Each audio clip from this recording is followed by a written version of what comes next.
Tu sais, nos parents africains, pour réussir, il faut faire des grandes études, il faut avoir un diplôme de master, licence, doctorat, avoir un bon emploi, d'être bien rémunéré. Pour réussir, c'est ça.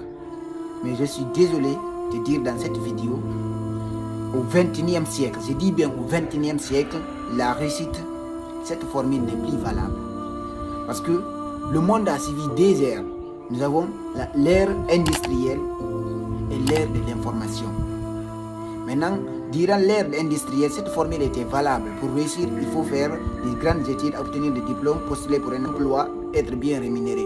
Ça, c'était pour l'ère industrielle. Mais ça, c'est passé. Nous sommes rentrés dans l'ère de l'information. Aujourd'hui, c'est l'information qui travaille. Il faut s'informer. Parce que mon mentor disait la pauvreté, ce n'est pas le manque d'argent. C'est ceux qui ont la mauvaise définition de la pauvreté qui disent que la pauvreté, c'est le manque d'argent. Non. Un pauvre d'abord, c'est qui? Il est ignorant, il est méchant, il n'aime pas son prochain. Il a un cœur très noir comme le charbon. C'est ça un pauvre. C'est-à-dire quelqu'un qui n'a pas l'information, quelqu'un qui ne sait pas comment vivre en communauté, quelqu'un qui ne sait pas d'être en harmonie avec ses semblables. C'est ça un pauvre. Un pauvre, ce n'est pas quelqu'un qui n'a pas d'argent. Un pauvre, c'est quelqu'un qui n'a pas l'information. Nous sommes entrés dans l'ère de l'information. Aujourd'hui, cette formule n'est plus valable. Pour réussir, il faut faire de grandes études. Je suis désolé de vous dire dans cette vidéo, l'école au XXIe siècle en Afrique est démodée. Ce n'est plus dans la mode.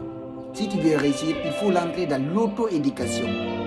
Tout ce que l'industrie a besoin en Afrique actuellement pour se réaliser, c'est de savoir bien lire et écrire. Si tu sais bien lire et écrire, c'est la formule magique qu'il te faut pour réussir en Afrique.